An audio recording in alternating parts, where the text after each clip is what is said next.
that the Trump administration has brought to this region. Well, let's take a closer look at the developing relationship between Israel and its Gulf neighbours with BBC Arabic's Issam Ikemawi. Thanks so much for joining us, Issam. How significant is this? It is significant in terms of Israel breaking the Arab long-standing position on not establishing relations with Israel before a solution to the Palestinian problem is found. By signing a separate peace treaties with Israel, the UAE and Bahrain have departed from that traditional position, which has been the Arab formal position for the last almost 20 years. So in that way, it is significant that it's giving Israel status quo, the situation in the Middle East, a normalization. Palestinians have accused both the UAE and Bahrain of stabbing them in the back by establishing relations with Israel while Israel keeps its occupation of the Palestinian land. So in that way, it is significant. So it's clear, isn't it, what Israel is getting out of it? What about Bahrain? What's in it for them? We have to bear in mind that Israel was never in kind of dispute or in war with either the UAE or Bahrain to say that now they've signed a peace treaty, because they've never been at war.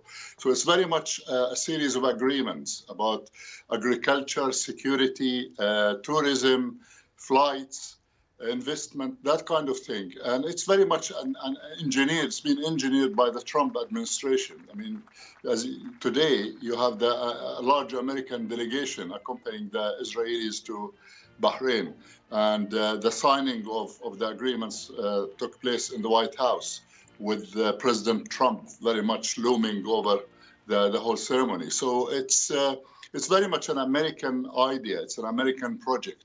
It's part of the so-called deal of the century, which is aimed to integrate Israel into the region without necessarily solving the Palestinian-Israeli conflict. Indeed, and it doesn't really go anywhere towards solving the Israeli-Palestinian conflict. If anything, it makes it markedly worse, doesn't it? You talked about the Palestinians accusing the UAE and Bahrain of stabbing them in the back. Where does this leave the Palestinians now, do you think?